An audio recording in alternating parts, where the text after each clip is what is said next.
Hello guys! So, it's another day again. So, today is summarize lang natin yung ibang mga naging trending post sa Facebook at yung mga kinuha nilang mga clippings or yung mga short videos sa TikTok ng mga kilalang personalidad at content creators. And just a little bit of regarding dun kay Pastor na naging comment na very important na kailangan nating malaman. And siguro mayroon akong short panghuli ko na parang medyo nakakatawa ng konti naman para lang to make it smooth yung video natin. So sari-sari tayo ngayon, pero mga importanteng bagay naman yung ipapalabas natin dito sa vlog na ito. And i-include ko din ata yung may include ko pa yung kay yung case na against Richard Gomez. So tatakal ko lang yun ng konti kasi hiramin ko lang yung video kay Jojo. So ito yung first, and as you can see on my screen, ito yung panahon pa ni Tatay Digong. Normally sila lagi silang ready pagka may mga disaster. Naka-alert na sila agad. So siya, ang style ni Pangulong Duterte noon, very organized siya. Nagmi-meeting na sila beforehand pa, di ba? So, eto, kinuha ko tong post na to kay MJ Mondehar. I-relay ko na lang, babasahin ko na lang for you guys. So, sabi niya dito, dun sa post niya, ever wondered why former President Rody Duterte chose to put former military men in crucial government agencies?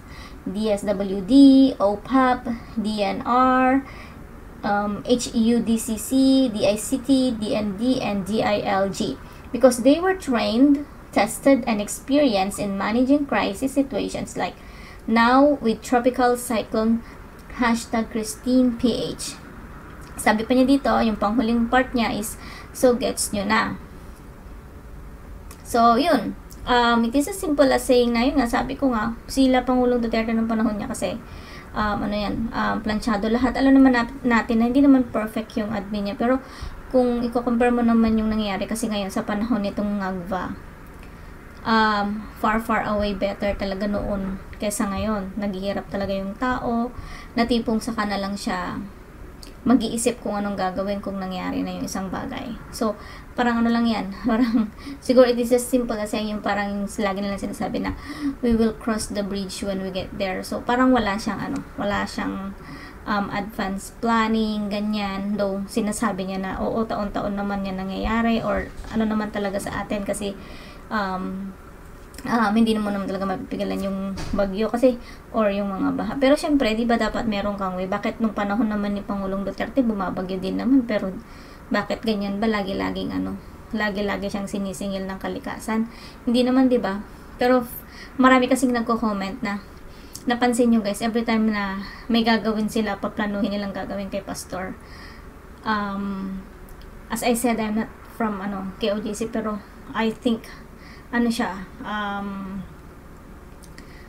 somewhat, ako naniniwala, totoo yun. Kasi parang, every time na lang, maalala nyo yun nung before yung KOJC, di ba? Bumaha na naman, siningil naman siya. Tsaka yung na karma siya dun sa, hindi naman karma kasi, siningil lang siya, na na real talk lang siya dun sa, sinabi niya na meron silang 5,500 flood control project, something like that. Pero yun nga, the next day, ganun na ang nangyari. Tas, di ba yung ginawa nila sa KOJC? So, and then, eto na naman, napansin nyo, mag-hearing si Pastor. Tas, ganyan na naman, di ba? Sila na yung kalikasan na kumbaga ang naniningil sa mga kasamaan nila. So, let's move on. Meron akong next clip. Ito, I think it's TikTok. Galing kay Crisette kasi na post ito. Pero, yung pangalan ng tao sa TikTok, yung may-ari ng TikTok account is Blue Just It Up. Pero si Crisette kasi itong nag-post dito. So sabi dito ni Crisette, hindi, i-play ko muna itong kay BBM. So nakalagay pa nga doon sa caption sa taas. So, PBBM, anong gagawin natin, di ba?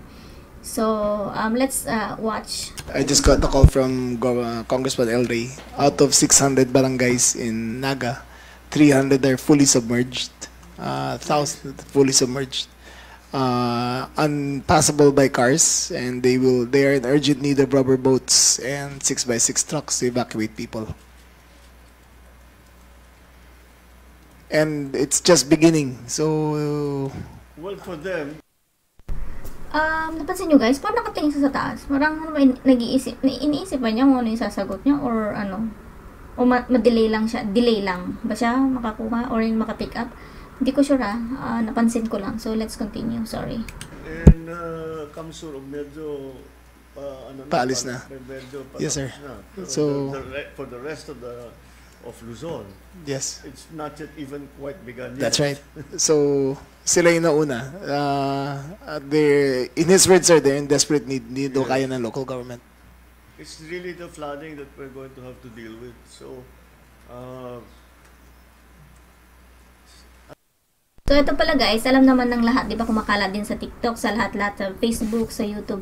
Ito yung ano niya na to, yung conference na to is ano na, nung during the time na bumabagyo, hindi ito yung before hindi ito yung before bumaha.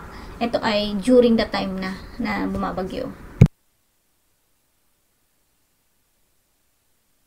anong gagawin natin? Ano ba yun? Napakamot siya, parang problemado talaga siya. Hindi niya alam ang gagawin niya. I think for now, we pretty much covered everything that we can do. We are, except for the Bicol region, except for Region 5, we are still in the preparation stage. So, eto, meron caption si, or meron siyang, dito, si Crisette. Nakalagay dito, sabi niya, saglit lang guys, magalo yung mouse ko. Sabi niya, Remulla, out of 600 barangays in Naga, 300 are fully submerged. Ibig sabihin, lubog na. Yung 300, hindi na nila kaya. Oh my gosh. So, ibig sabihin, ganun na karami.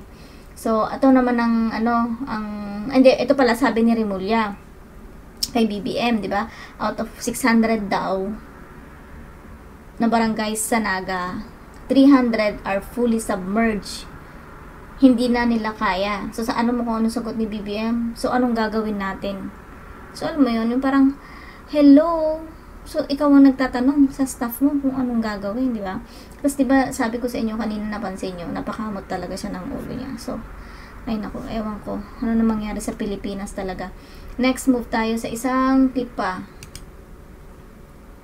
So, eto, interview niya ito. Sige, panoorin muna natin, tapos basahin natin mamaya yung sinabi ni Crisette. Mga regional officers para magsabi when they can come in. So that's what we're waiting for now. So wala we are at the mercy of the weather, as we always are. So we will just have to wait for the true effects of this typhoon, Christine. All right? Thank you. Narinig niyo kung ano yung sinabi niya? Oh my goodness. Ano ba ng klaseng to? Talagang wala talaga siyang gagawin na paraan. So let's read yung sinabi ni Crisette, and I quote, wala tayong we are at the mercy of the weather. Ito I think yung nagre-refer ito si Crisette doon sa sinabi niya. And then ito pa. Ito yata from Crisette na ito nakalagay, at the situational briefing that BBM held earlier on search and rescue operations, he said, tapos i-quote natin, we have budgeting issues. Continue natin. Here's an idea, why don't you stop giving people ayuda when they don't need it, that when they do need it, we actually have money and don't have to utang from the World Bank. Ayun nga, kasi sabi niya, di ba, manghihiram daw sa World Bank, samantalang bigay sila ng ayuda, di ba? So our taxes are very, very mismanaged by Congress under Martin Romualdez, which is true, di ba? Yun naman yung nila ngayon. So let's move on. Next. So ito pala isang comparison noon tsaka ngayon. Mga regional officers para magsabi when they can come in. So that's what we're waiting for now. So wala we are at the mercy of the weather, as we always are. So we will just have to wait for the true effects of this typhoon, Christine. All right? Thank you. My countrymen, mga kababayan, while we are facing the heavy downpour and strong winds of Ulysses, I assure everyone that your government is on top of the situation.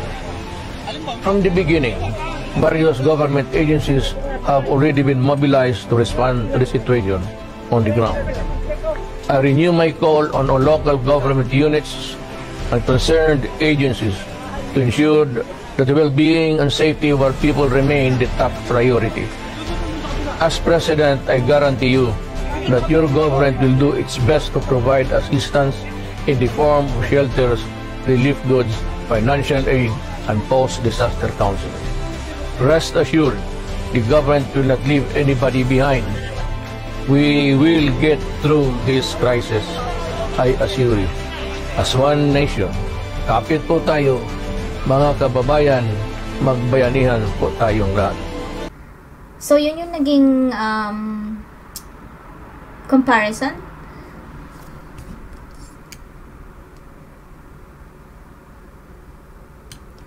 So, yan guys. Galing pa rin ito sa post ni Chrisette. So, sinabi niya dito na, Lord, bakit mo naman kami pinalasap ng ganito tapos mabilis lang. So, she's referring to the, yung term ni Tatay Digong. Kasi, di ba dati, ganyan si Tatay Digong, talagang alam mo may puso sa tao, may concern sa tao. Samantalang ito ngayon, si Ngagva, wala, hindi siya ramdam ng tao. Ganun lang kasimple. Ang dami-dami nang umiiyak na, na nananawagan para sa tulong. Pero, tignan nyo, wala pa rin siyang ginagawa. Puro lang siyang ganyan, salita. Tapos, yun nga, kanina, di ba, napakamot pa siya. So, hindi ko lang alam kung ano na ang mangyayari sa Pilipinas. Ilang taon pa, kailangan pa nating antayin. 4 na taon pa. Diyos ko Lord, 4 na taon pa na may mga disaster na wala siyang gagawin. So, to next, short, siya, ang lit-lit kasi nung video niya eh. So, hindi ko sure kung makikita nyo sa screen niyo. Pero ito, as I said, kasi kinuha ko lahat, mostly kay Chrisette sa Facebook niya.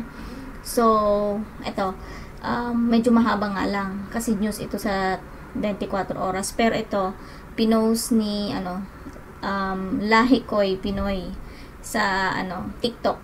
So, ginawa niya tong clip na to. And, basahin ko na yung sinabi ni Chrisette dun sa, sa naging caption niya sa taas. Entire BBM government, it would serve you well if you can sit down and watch this. Mabilis lang, just watch, sabi ni Chrisette. Kasi nga ang lit lang nito pero mabilis lang, 2 minutes and 39 seconds guys. National Defense Secretary Delphine Lorenzana. Kumpleto rin ang mga kalihim ng iba't ibang ahensya ng gobyerno sa Command Conference ng Pangulo. Binigyan ng briefing ng Pag-asa at NDRRMC ang Pangulo. Ang pinag-aalala ng Pangulo ang magiging linya ng komunikasyon kapag tumama na ang bagyo. Ayaw raw umasa ng Pangulo sa mga cellular networks na bumabagsak. Tignan nyo kung gaano ka-concern si Pangulong Duterte, di ba? Lahat yan iniisip niya. Kaya nga, di ba, sabi niya dati, konti lang yung tulog nila. Kapag ka naninilbihan ka talaga sa tao, sa bayan, talagang iaalat mo talaga yung time mo. Di ba, sabi niya, gabi na siya, tapos maaga ka pa gumising sa umaga. Kasi alam natin na nakatrabaho siya. Hindi kagaya nitong isa ngayon na nakaupo, na puro tulog naman. Every time na may press conference, napansin nyo guys, laging mugto yung mata niya. Alam naman natin, 'di ba, kumakalat na nga na Ngagva nga daw siya. Di umano, 'di ba? So apart from that, puro lang siya tulog siguro, pahinga, ganyan. So every time na kanina nga napansin niyo sa pinakita kong video sa una yung press conference ba niya, parang yung book niya parang hindi pa yata siya nakaligo or what. I don't know. Mas more na mas marami siyang oras na siguro mag-rest or or siguro kung sabi nga nung iba, dami-dami nagko-comment sa Facebook na kung daw yan, kung concert daw yan, kung iba't ibang mga activities daw yan, mga party-party, lagi daw siyang handa. Ito, pagkaganto yung mga sakuna or kung regarding na sa mga taong bayan, sa kapakanan ng taong bayan, laging nahuhuli siya. Tapos, halos lagi, hindi talaga halos lagi, talagang mapapansin talaga ninyo na wala talaga siya sa wisyo. So, yun. So, ko lang, na-share ko lang. Ako, I prefer itong radyo pati. Yung cellphone pagka tinamaan ng bagyo, wala na eh. Inabasuhan naman ni DNR Secretary Roy Cimatu na magiging isolated ng ilang araw ang Northern Luzon at Cagayan dahil baka masira ang Ilocos Road at Isabela Road. Asahan na rin daw ang mga brownout kahit sa Metro Manila. All electric, mostly electricity will be out for several days and weeks.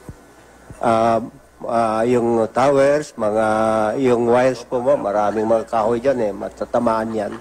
So brownout ang matagal-tagal, including probably Manila because yung electricity nang gagaling po ay maraming manggagaling sa Northern Luzon Minomonitor na rin ang mga dam na dadaanan ng bagyo gaya ng Binga, San Roque at Ambuklao Dam. Ang tinitingnan po natin ditong mapupuno na ay itong Magat dahil malaki po yung sinasabi nating watershed at maliit lang po yung dam na hindi po siya nakaka-contain ng malaking volume ng tubig. Ang kailangan lang po niya ngayon, sa ngayon, ay 10 millimeters na lang. Tinanong din ng Pangulo sa Agriculture Secretary Manny Piñol kung may sapat na supply ng bigas. Meron daw at inaasahang 4 na araw lamang ang mababawas sa 96 days na supply ng bigas sa bansa. Siniguro naman ng DSWD na nakapwesto na ang mga relief goods. Sabi ng Pangulo sa kanyang mga gabinete, asahan na ang pinakamalala dito sa bagyo. Inatasan din niya ang ilang mga cabinet members na pumunta sa mga lugar na inaasahang tatamaan ng bagyo. Dito lang ako, around. I cannot go there. I have so many things to do. May sabi kasi ng Pangulo ay minomonitor niya ang pagsuko ng ilang mga NPA leaders ng Surigao Front na sabi niya ay pabagsak niya. Samantala sabi ng NDRRMC, 4.3 milyong mga Pilipino ang mga nakatira sa mga lugar na tatamaan ng bagyong Ompong, Mel. Maraming salamat sa iyo, Joseph. Pwede natin gawin, pero huwag na natin pasukin muna ang Region 1, Region 2 dahil parating pa lang. So pabayaan muna, there's nothing we can do. So ito pala guys, shout out kay ang nagmamay-ari ng TikTok account na ito ay si Lahi Ko Pinoy. Ang ginawa din pala niya, parang pinag-compare din niya gaya nung isa kanina na video ko. Ito naman, balikan ko lang yung title niya. Ang sabi niya sa title niya is, ganito kahanda si Pangulong Duterte noon dati. Pero ngayon, wala na. Sabi niya parang ganon. Yung last part niya. So, yun. Comparison din pala ito. So, let's move on to the next one.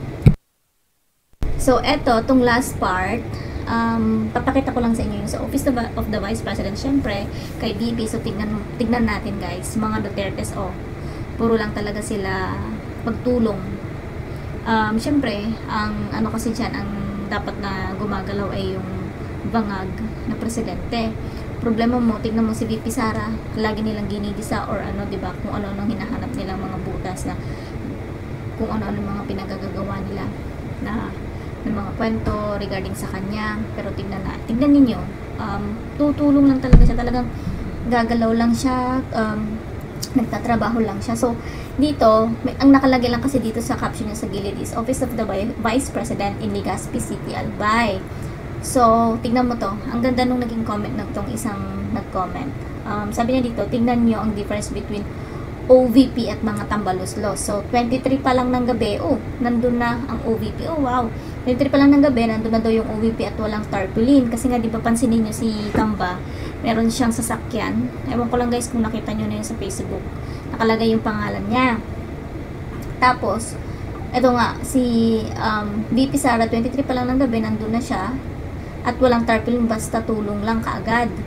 While sa Tambaluslos team, kailangan pa talagang mayroong tarpaulin para malaman na tumutulong sila, di ba? So, trapo talaga, sabi niya. So, eto pa, may isa pa, yan ang tunay na may malasakit sa ating bansa at sa mga mamamayang Pilipino. So, God bless and protect you, VP Sara. And one thing more, ay meron pang isa. One last comment. Salamat po, VP Sara. Ang dali po ng rescue at tulong ninyo. So, i-scroll ko lang yung mga photos. So, yan. Yung mga kasamahan ni VP, yung mga pumunta doon, at yung mga tao na pumipila, o yun. So, 3 photos lang pala yun. So, that's it for the Bagyo. Pero meron next part, yung last part niya sa Bagyo. Para i-connect ko na lang or continuation na lang. Yan, yung naging comment ni, naging punto ni Attorney Topacio. So, panoorin natin to. And then, let's move on to the next topic. o hanggang mga 10 inches. Pero pag tumigil yung ulan, mabilis humupa. Speaking of baha, ito ang aking nasasabi lang, hindi ba ang sinasabi ng ating mga military authorities ng DND noon, Department of National Defense, maganda daw yung EDCA sites. EDCA, yung Enhanced Defense Cooperation Agreement. May mga military personnel, may mga military equipment dito ang US military. Di ba sabi nila, ito baka sabihin nyo, ako'y nag-i-invento rito, kita nyo. Maganda daw itong EDCA sites kasi makakatulong sa tinatawag na HADR missions. Ano yung HADR? Humanitarian Assistance and Disaster Relief. Ayun. Bakit sabi nung National Coordinating Chuchu? At sabi nung DILG, hindi na daw nila kaya mag-rescue, lalo na sa Bicol region. Nasaan yung mga Amerikano? Wala akong nakikita sa mga video ni isang military personnel, ni isang military assets. Ang daming assets po ng Amerika. Merong mga Sikorsky helicopter na kayang mag-airlift ng supplies. Malaki. Yang Sikorsky po ay kayang mag-angat niya ng tangke, yung light tank. Nilalagyan ng net sa ilalim ng helicopter. Ganyang kalakas ang lift niyan. Yung lifting power niyan, ganyang kalakas. Pwede kang maglagay ng mga relief goods doon sa ilalim. Marami, siguro 1 tonelada. Walang biro, mahigit pa. Kasi tangke yung ini-airlift niyan eh. Yun ang pwede mo ibagsak, hindi yung mga helicopter na mga light helicopters. Nasaan yung mga inflatable, yung mga landing craft ng mga US Marines? Nasaan? Wale! Sir, baka kagaya rin yan sa Kongreso na naghihingi pa ng documents in order for them to move. Iba kailangan ng mga dokumento. Anong ginagawa kahapon? Habang nagkakagulo. Hinihiringan si Kibuloy. May kaso na nga sa korte yon. Useless yun eh. Useless yung ginagawa ni Senator Risa. Pasikat. So yun guys, ito na. Next, yun yung naging point ni Attorney Topacio regarding sa EDCA sites, yung purpose nila kung bakit sila, di ba, nasa Pilipinas. Kasi di ba nga sabi nila nga, pag may disaster nga dapat yun nga magko-cooperate sila or something like that. So, ito, yung next na tinatopic na ito, yung wala na, nabanggit lang yung regarding sa ginagawa ni Risa. And then, after this one, continue natin, meron lang akong papakita sa inyong very important din regarding yan sa case ni yung sa Senate hearing ni Pastor. And then we're gonna move forward. Kat lang yun eh. Useless yun. May kaso na yun. The same things na pinagsasabi doon sa Senado kahapon, yun na rin ang alegasyon laban kay Pastor Kibuloy sa korte. Para ano pa yun? Subjudice nga yun eh. Labag nga sa batas yan. But of course, when it comes to Risa Ontiveros, walang pakialam sa batas yan. Yan ang babatas na walang galang sa batas. Ba siya? Hindi. Hindi pala. Kaya pala. Bakit? Di ba gusto mo noon makasuhan? Lagi mong pinagsasabi. Dapat panagutan niya yung ginawa niya. Ayan na ang korte. Arestado na yung tao, nakakulong na. Hihiringan na. Anong silbi kung gusto mo lang hiyain na sa harap-harapan marinig niya yung witnesses against him? Mangyayari na po yan sa korte. So, walang silbi ang pinaggagawa mo, Risa. Magiging duplication lang. Ang imbestigahan... Kaya nga di ba putata si Risa dyan, yung mga ginagawa niya, gusto niya ipahiya si Pastor. O sige, let's say, nagtagumpay siya dun sa part na yun. Pero syempre, mas dumami yung sumuport kay Pastor yun. Kasi alam naman nila, ang mga tao sa Pilipinas yun, hindi na sila tanga. Mga Pilipino hindi na tanga na ginagawa niyang mga tanga yung tao. Pero yun nga, sa pool si Risa dyan kasi wala naman masyado naniniwala. Siguro kung may mga naniniwala dyan, yung mga vloggers lang ni Ngagba, yung mga na yan, admin na yan, yung mga laging kumukontra, yung mga makakaliwa, ganyan. Sila lang yan. Alam naman nila na mali yan eh. Pero syempre, para lang ipahiya si Pastor. Pero kahit ganun ang ginawa niya, hindi pa rin siya nagtagumpay. Dahil mas lalong tumingkad ang pangalan ni Pastor at mas lalong dumami ang nagmamahal kay Pastor. mo, di ba, mahal na mahal mo yung PhilHealth. O, di ba? Di ba naging... Oo, yun pala, yung sa PhilHealth. Tingnan mo, ba't hindi yun ang asikasuhin niya, di ba? So, ito, i-discuss or papahapyawan ni Atty. Topacio. Ano siya, parte siya ng PhilHealth. PhilHealth, yan, o. Di ba sabi nga, naging maganda siya nung siya ay nasa PhilHealth. Ay, talaga ba? Ay, tsaka ba siya noon? Tsaka bells pa, chararat. Hindi ko kasi siya, hindi ko naman kasi yan, sinusubaybayan. Pero may mga nakita ko dating footage na chararat nga siya, tsaka bells siya. So, I think this is true as well. May reaction ni Atty. Topacio. Pilos po kasi itong si Atty. Topacio, nakakatawa talaga. Oo, may aligasyon pa. Maganda naman talaga siya. Hindi, bigla daw gumanda kung bakit daw gumanda. Nung nasa PhilHealth, tumangos yung ilong. Malaking sweldo. Oo, ewan ko. Kasi mga aligasyon lang naman, hindi ko sinasabing tama, na ito ay kumuha ng pondo ng PhilHealth. Hindi ko sinasabing guilty siya, may aligasyon. Totoo naman meron, hindi po nanggaling sa akin. Bakit? Ngayon, yung PhilHealth, ginagatasan para ilagay dun sa mga pondo, yung mga, parang pondo pang ayuda. Kinukuha sa PhilHealth, 80 ba o 90 billion? Ba't hindi yun ang imbestigahan niya? Di ba mahal niya PhilHealth? Bakit ito, nasa korte na? Uulitin mo na naman. Kabote. Sabi nung nakakaintindi, sabi niya sa akin, paano may pondo kasi dyan? Kaya daw laging may investigasyon. Ewan ko, kung anong pondo. Hindi, ano lang yan, papagwapo lang yan.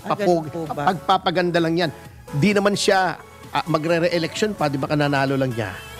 Okay, si Risa laging kulelat yan kung hindi number 11, number 12.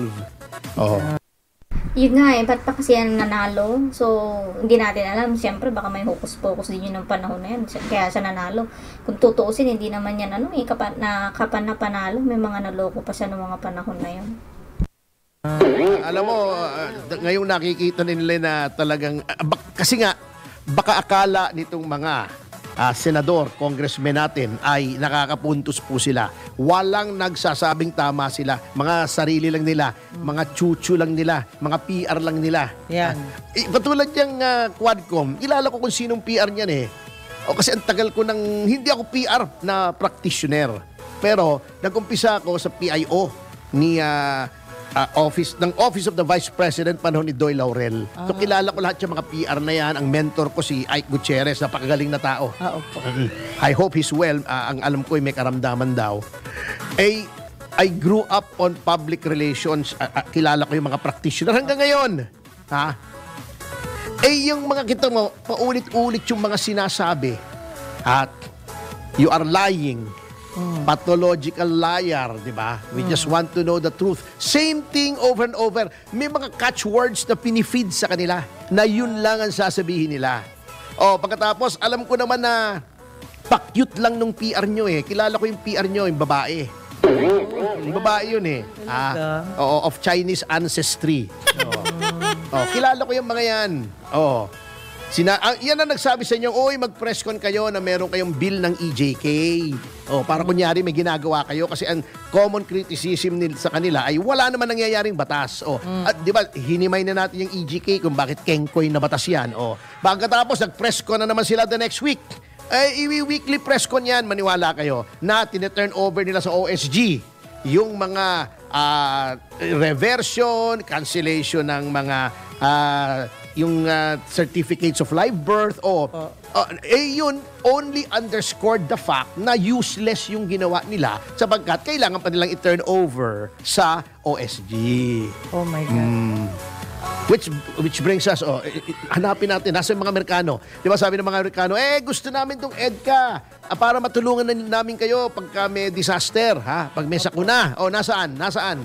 Wala. Laging sinasabi nitong mga concerned agencies, DPWH, DSWD, di na namin kaya. Di kaya ng local government. Sobra. Masyadong malakas yung storm. We are at the mercy of the weather. Kung ganun pala, bakit nag-EDCA ka pa? Ang magiging problema dyan sa EDCA, hindi disaster relief Ano po? Magiging disaster yan pag nagkagera kasi it makes us a magnet for attacks by China. Preemptive strike. Ayun ang mabigat dyan. Wala naman palang silbi. Yun nga sinasabi ko noong sinasabi lang, ay maganda yung EDCA. Matutulungan tayo pag may disaster. Sa loob-loob ko, tanda-tanda ko na pinagbobolan nyo pa ako. Sino po ba ang nag-umpisa niyan? Kasi yan ang may kasalanan. Hindi. Yung EDCA, meron kasing EDCA noon pa. Kanya lang, sa ngayon, lumawak, dumami. At inistasyonan pa. Yung EDCA dapat yan, yung EDCA naman walang masama. Ang masama, yung permanent bases sa Pilipinas, naging permanente na dapat yung EDCA, nagkikipag-cooperate lang tayo. Hindi pwedeng magbase rito kasi naging unconstitutional na nga na magkaroon ng foreign bases sa Pilipinas. Pero yan ay pinalusot pa rin nila. So, yun guys, yung kay Attorney Topacio na show niya sa DWIC. Courtesy yung video sa DWIC. And then, at least may natutunan tayo or na-refresh tayo dyan regarding sa EDCA din. At yun nga yung ginawa ni Risa, yung ginagawa ni Risa. So, let's move on to the next video. Ito very important, medyo related din sa topic ni Attorney Topacio kanina regarding Pastor Kibuloy, yung what do you call this, yung ginagawa ni Risa dyan sa Senado. So, very short lang din ito. Very important kasi na kailangan malaman ng tao. So, eto siya guys. Papalabas konting-konti lang siya. Yung kinuha ko yung video clip dun kay Brothers Travelers, si Dan Chan. Thank you so much. Shout out sa'yo, Dan Chan. I-follow nyo po siya.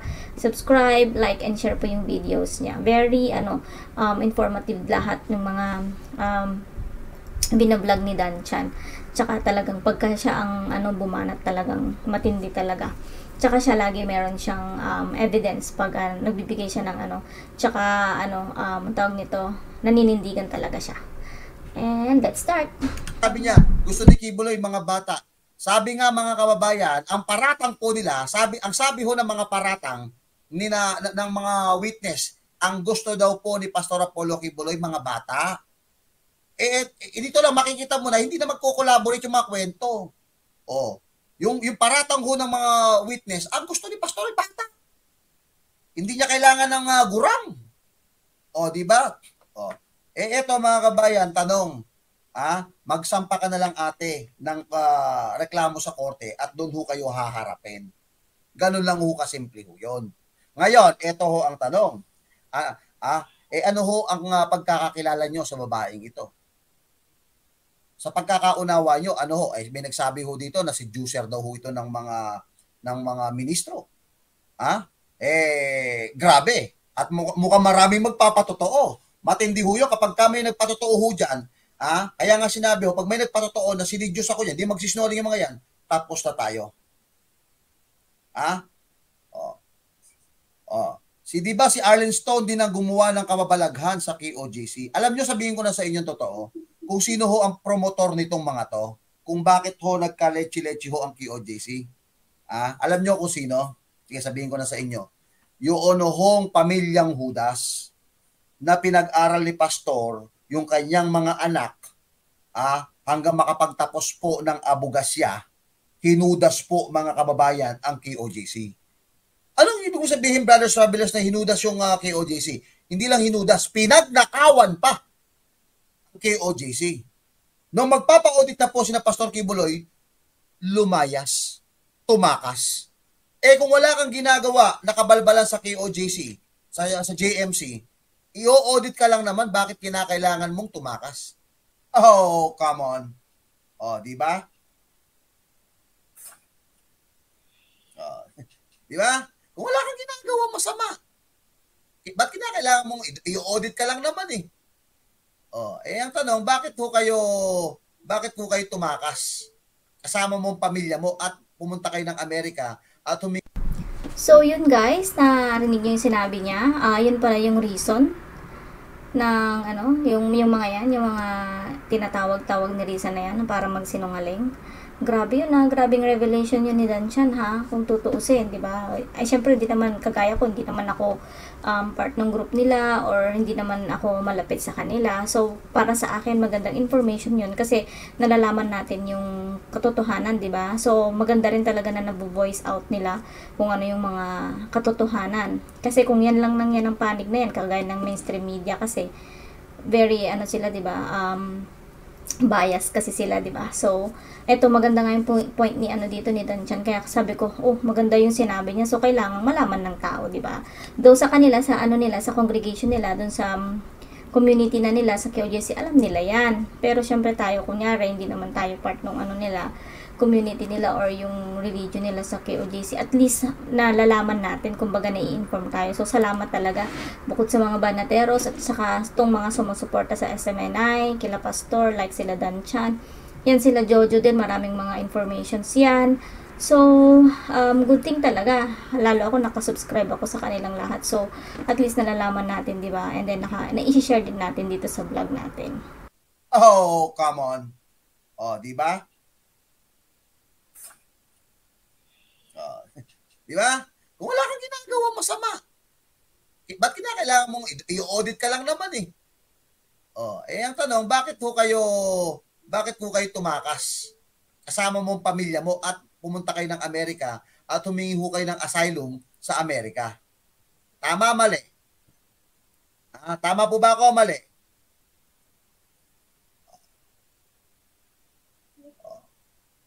Kaya ho mga kabayan, ito pa. Bigyan ho natin ng daan ito pa. Tatapusin na ho natin yan. Ito naman. So, yun guys, yun yung short video clip lang kay Danchan. Kung gusto niyo panoorin yung buong video, andun sa page niya or sa channel niya sa YouTube. So, let's move on. Maganda yung revelation niya na yun dahil naging informative kasi. So, at least nalaman natin, di ba, naging aware tayo. And then, so, yun muna. And then, let's move on. Ito, yung interview lang ni Attorney Jimmy Bondoc with Attorney Topacio. Na-start ko lang siya napanood kanina, but let's just watch all together. Kung may maisip ako or may magandang comment ako in between, I'll just gonna give you my comment. And, yun, start natin, guys. At best friend yata to ni Joy Volante. Ano ba yan? Hindi ka na naman. May pasok na nga natin. At ngayon, siya po ay isang newly minted member. Kaya ako to sinali kasi maganda yung mga punto ni Attorney Jimmy Bondoc dito.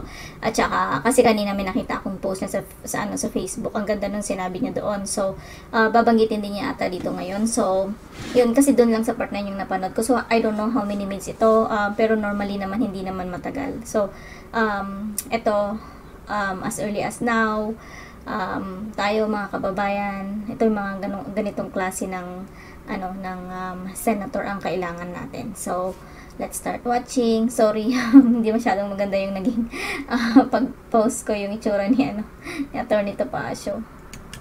Of the Philippine Bar, walang iba po kundi ang ating kaibigan, ang ating lingkod, si Attorney Jimmy Bondoc. Magandang umaga po, Attorney Topacio at Ma'am Juvie, at salamat po, binuhay nyo lahat ng nakaraan. Inungkat nyo po lahat. Salamat po. Talagang Parang exciting lang. Pero iwanan na natin ang nakaraan, at pumunta. Ay, short lang pala yun. Anong tawag nito? History. Kasi, actually showbiz chika yun eh. Kasi diba, dati, ewan ko kasi ako naabutan ko yun, yung kasikatan nila Nina, tapos si Noy Volante, tsaka siya, I think parang love triangle ba yun? Hindi ko lang sure pala. Parang, parang may issue sila before, kaya itong si Attorney Topacio, yung pang-asar. Tayo sa hinaharap sapagkat alam nyo nabalitaan namin na kayo daw ay nakapagpasya na kayo ay lumahok dito sa nalalapit na electoral exercise natin bilang senador ng ating republika. So unang tanong, bakit po sa Senado? Bakit hindi Kongreso? Bakit hindi alkalde o gobernador? Opo, alam nyo, I'm asked about that a lot. No? Marami pong nagtatanong niyan. Ayoko na magtanong, hindi na pala ako original eh. Hindi, dahil po sa maraming nagtatanong, talagang malalim kong tuloy inisip yung sagot. Maraming dahilan kung bakit ako sa Senado tumakbo. Pero isa ay hindi po ako naniniwala na merong mas mataas dyan o mas superior na posisyon. Pare-pareho naman yan na lawmaker whether party list ka or district congressman or senador. So, ang tanong na lang, kung ano yung nababagay sa'yo, saan yung winnability mo, syempre. And yung job description kung nababagay sa'yo. So, sa maraming dahilan po, ang tingin ko, sa Senado yung pinaka-feasible. Kahit na po mas maraming boto yung kailangan doon, hindi siya single vote. No? So, mas i-consider siguro ng tao na baka may silbi ako doon sa isang dosena na iyon. O, palagay ko naman eh. At saka yung, hindi, alam mo, huwag silang mag-alala. Yes. At dun sa, kasi nationwide ito, tama nga naman yung sinasabi niya. Kasi palagay ko naman eh, malaki ang boto nitong si Jimmy Bondoc. Yung boto! Boto! Yung votes! Madami. Oh. Marami. Malaki, di ba pagka marami. Voting, malaki ang boto, di ba? Yes. Oo, marami na nagsabi niyan. Na malaki daw yung boto. Chance. Yung chance. Napagtanong na rin naman po namin. Hindi lang po malaki, napakatigas ng tsansa. Oy, Tama ba itong pinasok ko na? Eto guys, nakakatawa to. Kasi dito kay Atty. Topacio talaga, meron siyang kwela moment eh. Laging ganyan, kaya nakakatawa siya panoorin. At hindi lang matigas, maraming ilalabas, maraming ibubuga. Hindi nakakatuwa dahil siya ay abogado na rin. Ibig sabihin, hindi na tayo mag-aano sa Google lang. Hindi, tama yun. At alam nyo po, ito nga ang sinasabi ko. Kaya ako talaga, dinedeklara ko na, magalit kayo hindi sa akin, ha? Kasi to, ang talagang kailangan natin sa Kongreso, meaning Kongreso is both houses, ha? Yes. The Chamber of the Senate and the House of Representatives, ay yung abogado, hindi ko naman sinasabing pagka ikaw hindi abogado, wala ka ng kwenta. Although merong abogado na walang kwenta, katulad ni Dan Fernandez, hindi abogado, walang kwenta, Google. Hindi nga, ibig sabihin, hindi porket hindi ka abogado. Bopuls talaga yan si Dan Fernandez ba? Basta Fernandez, I don't know. Ano yan siya? Siya yan talaga yung hot topic ngayon kasi 'di ba?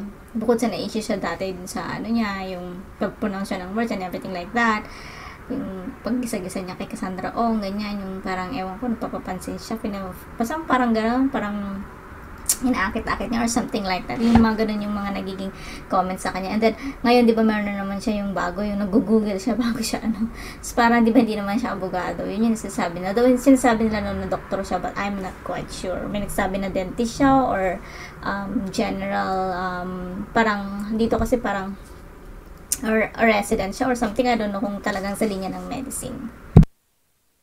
Wala ka ng kwenta. Pero si Dan Fernandez, hindi abogado, wala talagang kwenta. Hindi. Kasi para hindi na tama yung sabi ko, Jobs, hindi na mag-google. Hindi na mag-google kasi napag-aralan niya eh. Di ba? That's the best. Kasi iba yung batas ng Pilipinas sa batas ng ibang bansa. Right? Opo, kasi alam nyo, yung lawmaking talagang kahit sabihin pa natin na dapat represented ang karaniwang tao dyan. Totoo naman yun. Yes. Pero ang lawyer naman, karaniwang tao din naman yan eh. Correct. Na nagsikap, na nag-aral para mas maipakita niya sa House yung totoong sentiment ng karaniwang tao in legal terms.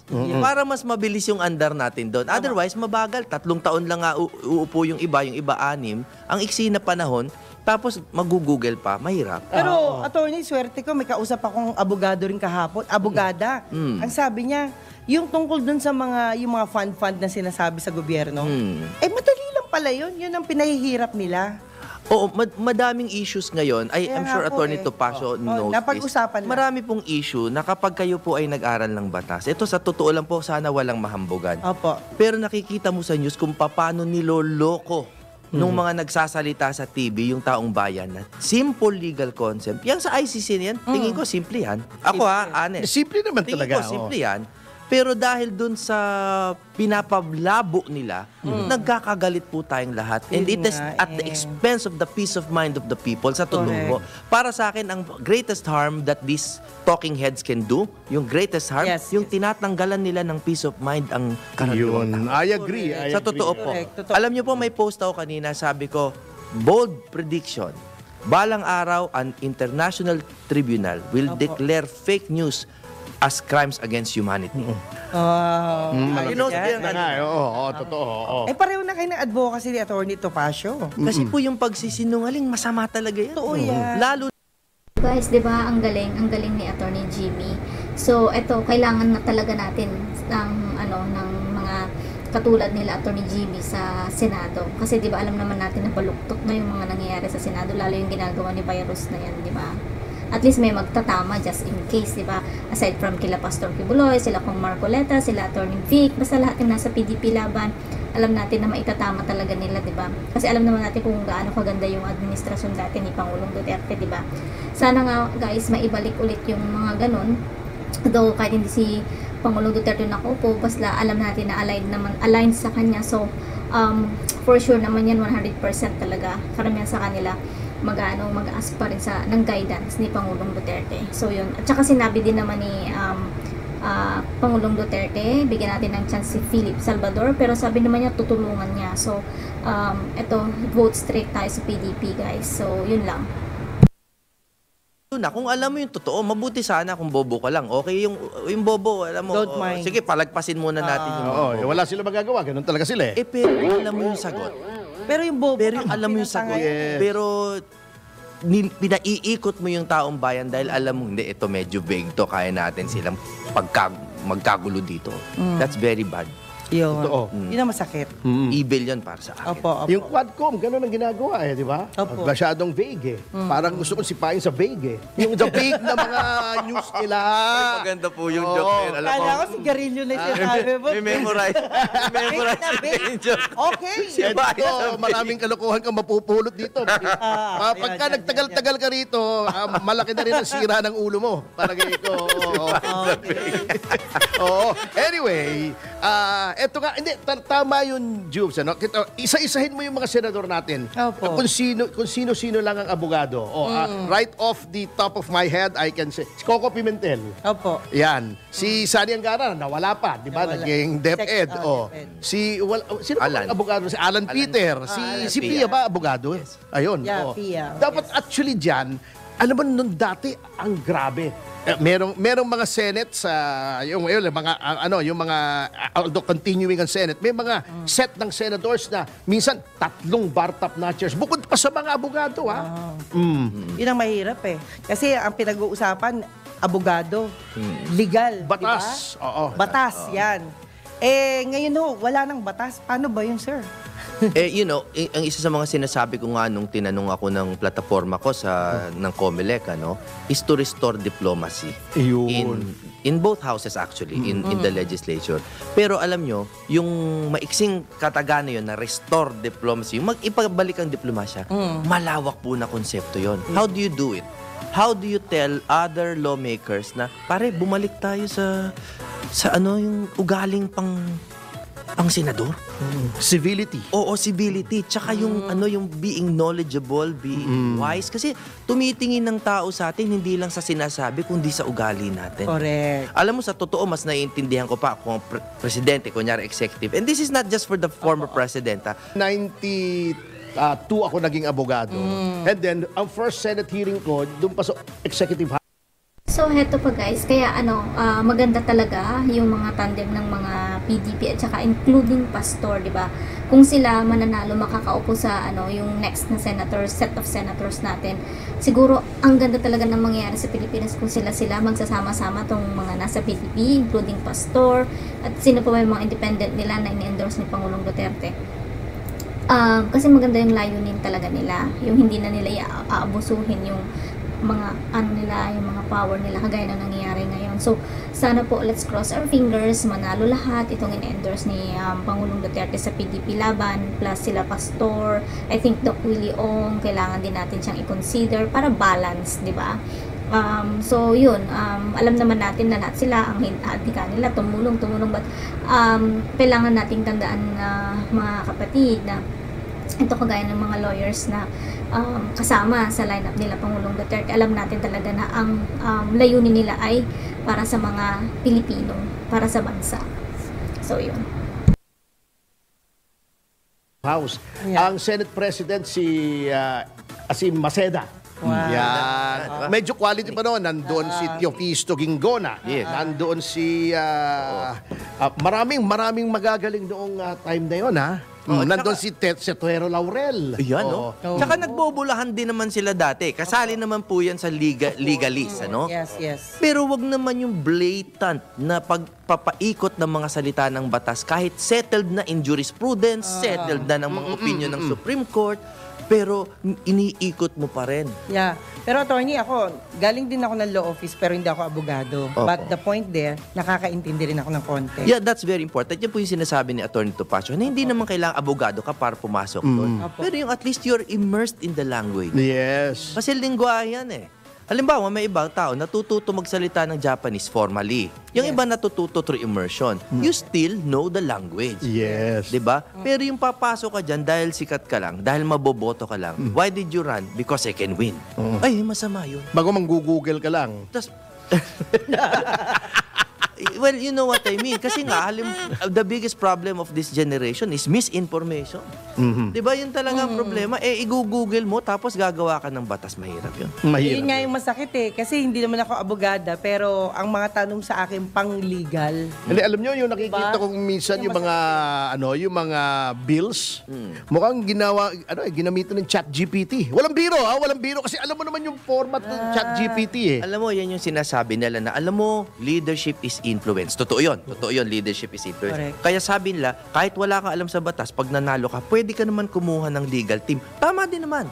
Tama din naman yun. Pero itong problema, pag ikaw mismo may alam at maganda puso mo, hindi ka basta papasukin ng mga lobbyist. Yes, correct. Pero yung sa dami ng nakapaligid sa'yo, lumalaki ngayon yung chances na baka may pumasok na dyan na influence, lobbyist, pera. Hindi naman. Ang galing ng punto ni Attorney Jimmy Bondoc doon, di ba? Napansin nyo guys, so ang galing-galing niya talaga mag-explain, alam mo na galing sa puso niya yung sinasabi niya. At alam mo talaga na may alam talaga siya na yung iba kasi dyan, though, syempre lahat naman ng abogado, matatalino yung mga yan, di ba? Pero yung iba kasi kagaya nila virus na magaling-magalingan, nagrunung-runungan, tsaka yan nga, number one example nila si Dan, di ba? So, yun. Naman yun yung hinalal ng taong bayan, ikaw eh. Correct. So mas maganda kung ikaw yung may alam. Para at least nasasangga mo yung mga lobbyist na... ang problema, mas marami ang walang alam. What will you do? Ayun. Alam nyo, that is now up to the electorate. Talaga pong mag-isip po tayo. Mag-isip tayo. First bill that you will introduce once elected? I will go with the most realistic. No? Ako yung amend talaga doon sa anti-hospital detention. Yun. May mali talaga doon. Hindi ko talaga ugali mga kam ng credit. Pag may nagbago niyan ngayon, thank you. Sige, bagoy mo kasi ikabubuti ng taong bayan yan. Pero pag walang gumawa, akong gagawa. Collegial effort naman lahat. Collegial effort naman yan. Ang legislation. Pero talagang ako, paglalaban ko hanggang Korte Suprema, unconstitutional yung Anti-Hospital Detention Act. Oo naman. Kasi may sinasabi nga sila na hindi dapat i-detain yung mga hindi makapagbayad except those who stayed in private rooms. Bakit gano'n? Bakit? May class legislation. Yes, and that class legislation, that is an exception to the Bill of Rights. Pwede ba yun? Oo. Correct. So isa yun. Kasi the reason why inuuna ko pa yun, kasi I think that's the most realistic. If we talk about, halimbawa, charter change na pag-usapan natin dito, sino bang may ayaw nun? Yung nasa tamang huwisyo, sino bang may ayaw nun? Pero, napakahirap sa totoo lang. Ang hirap. Right. Oo, tama. At, Panyero, may itatanong ako sa iyo. Yung, di ba hindi natin pupuntahan yung merits noon yung insidente lang na may isang kadeteng humingi ng relo ng presidente. Sabi niya, can I have your watch for my graduation? Itanong mo sa akin ngayon, Panyero, can you have my watch for the campaign? Tanong mo sa akin.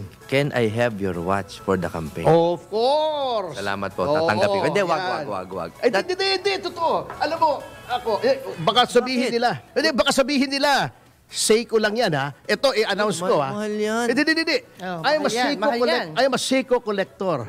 I have over 100 Seiko watches. Alam mo pa kung sinong politiko na Seiko collector? Sino? JV Ejercito. Okay. At si JV Ejercito, nung lumaban siya, binigyan ko siya ng Seiko. Nanalo. This is yours. Isa lang ang kondisyon ko. Okay. You wear this during the campaign. I will. I-adjust mo na lang, mataba yung braso ko eh. Hindi, I will. Pero, you know, Uy, sa grabe, totoo. on the spot. Hindi, sa totoo po. Hindi, because nakita namin. Nahihiya ako tanggapin ito. Pero I think I am duty bound to accept. Of course, oo. Because Kasi may insulto ko pag hindi mo kinuha yan. And not only that, because of yung laman po, yung sinseridad ng pagbigay ninyo sa akin, I think I have to accept this. Panyero, maraming salamat. Of course. I At hope hindi this lang brings yan. Nasaan yung kwa natin? Nasaan yung t-shirt natin? Yes. At saka yung mug. Lahat ng guest namin ay binibigyan namin ito. Alam nyo po, pag ako nanalo, tandaan nyo po. Ang galing naman So, yun. Ay, wala pala akong video. Ito, i-restore ko na lang. Itong araw na to, October 23, 2024, binigyan ako ni Attorney Topacio ng agimat. Because you are giving your time to the Filipino people. Salamat. It's the least that a Filipino can do. Salamat po. I'm very honored. Pwede ba akong araw-araw pumunta dito para Pwede naman. magkaroon ako ng Seiko collection? Isang daan yan. Isang daan araw. Hindi, Seiko collector ako. Pero napakaganda ng Seiko. Another gift to our visitor. You know kung sino ba isang malaking Seiko collector dito sa Pilipinas? Sino yung kasabayan mo yun eh? Yung anak ni Garchitorena.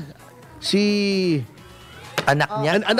Anak ni Justice Garchitorena. Yung may naka-ponytail, nakalimutan ko yung first name. Yung performer din. Oo, performer din, yung rapper din. Another This gift? is also for you. Opo. Ganyan kayo magmahal ng gift. Yan, oo.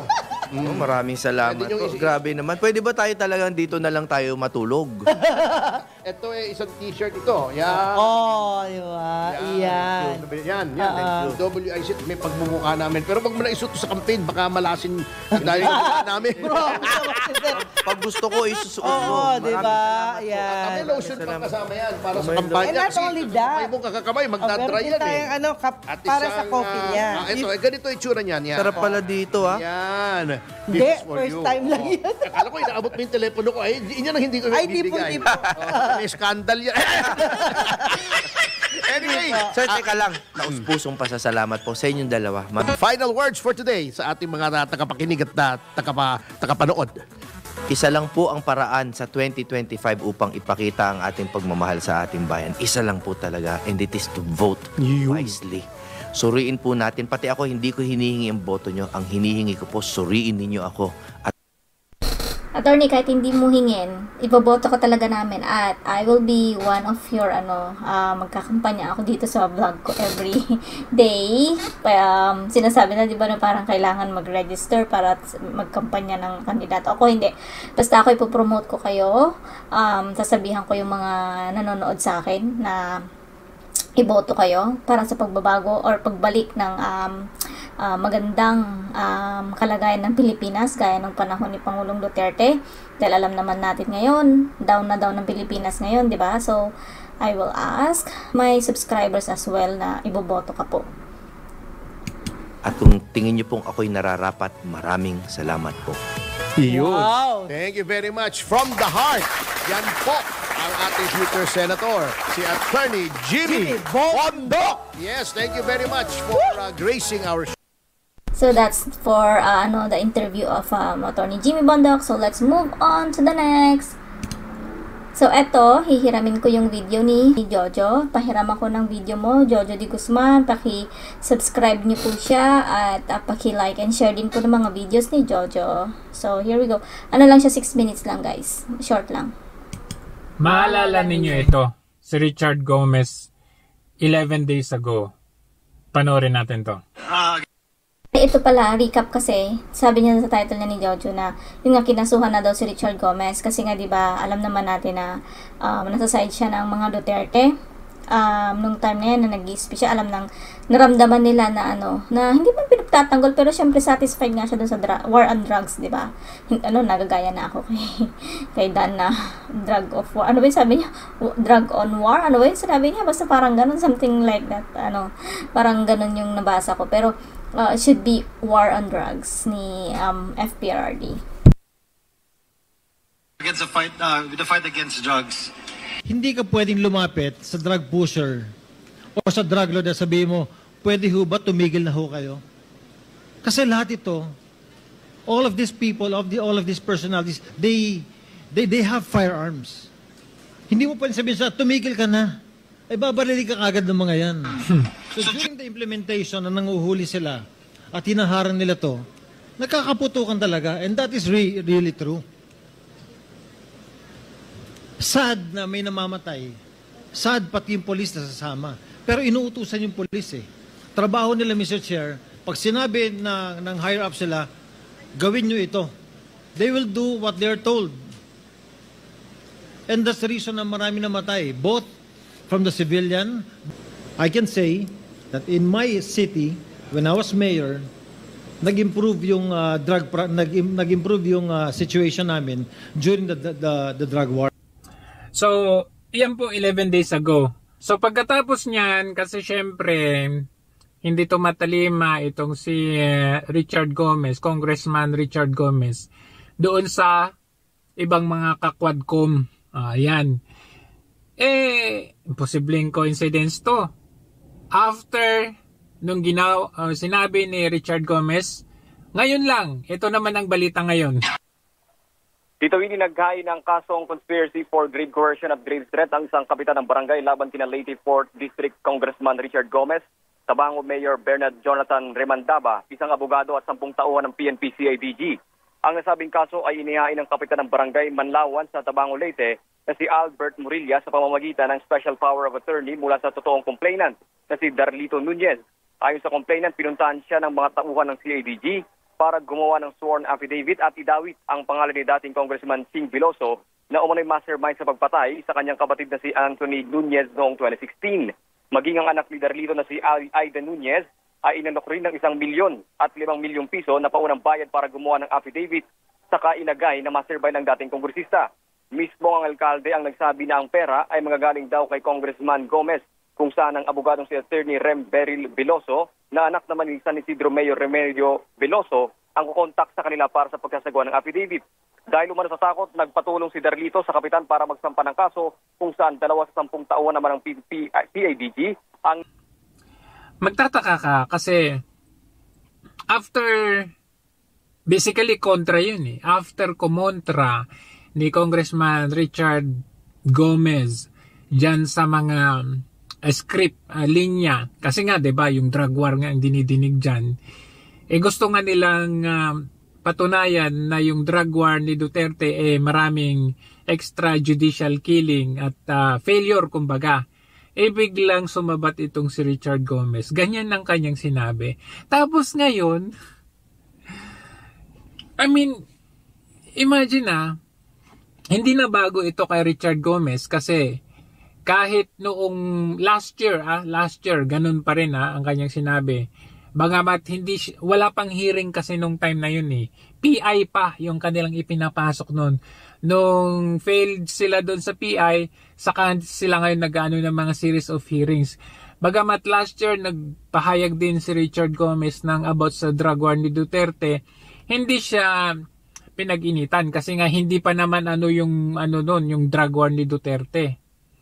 Pero last year, ganun din yung kanyang stand. When I was mayor of Ormoc City, before I became mayor and before President Duterte became president, Ormoc City used to be the drug capital of Region 8. And when we sat in office, we came up with a very strong anti-drug campaign program together with the support and help of the president. And coming from drug capital, we became the safest city in the Philippines. The numbers will show.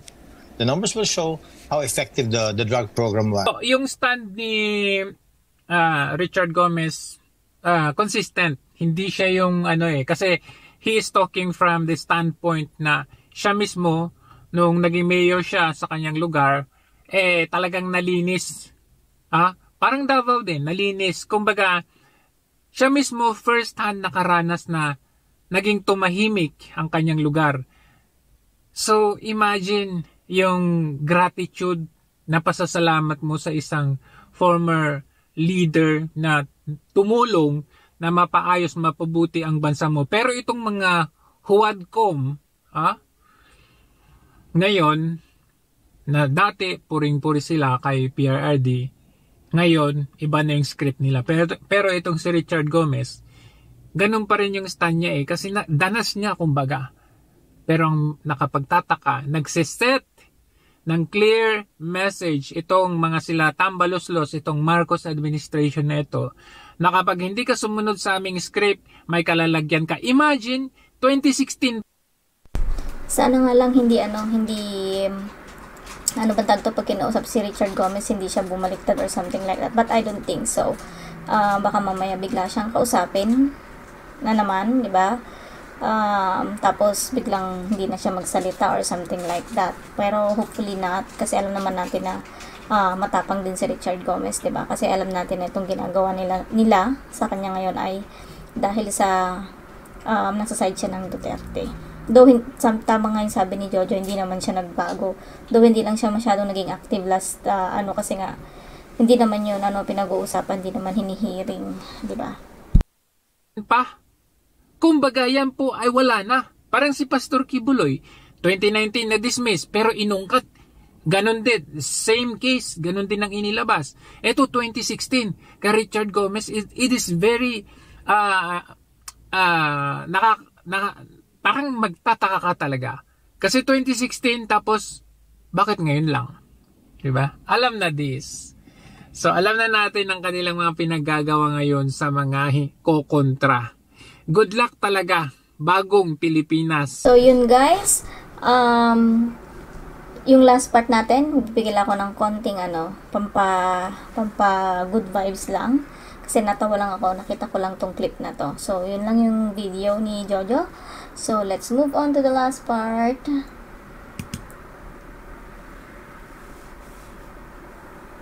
Ito guys, nakakatuwa talaga yung kasi yung itsura dito na natutulog kasi. So wala lang, gusto ko lang bago ko isara yung aking or bago ko tapusin ang aking video for today, ma-share ko tong nakakatawa na to. I-adjust ko lang saglit guys para makitaan ninyo. So here you go. Hanap buhay, patulog-tulog lang. Tuwing. Hanap buhay, patulog-tulog lang. Hanap buhay, patulog. So yun, natutulog si buti hindi nalaglag yung ulo niya. So anyway, yun lang. I'll see you again tomorrow guys. Bye for now.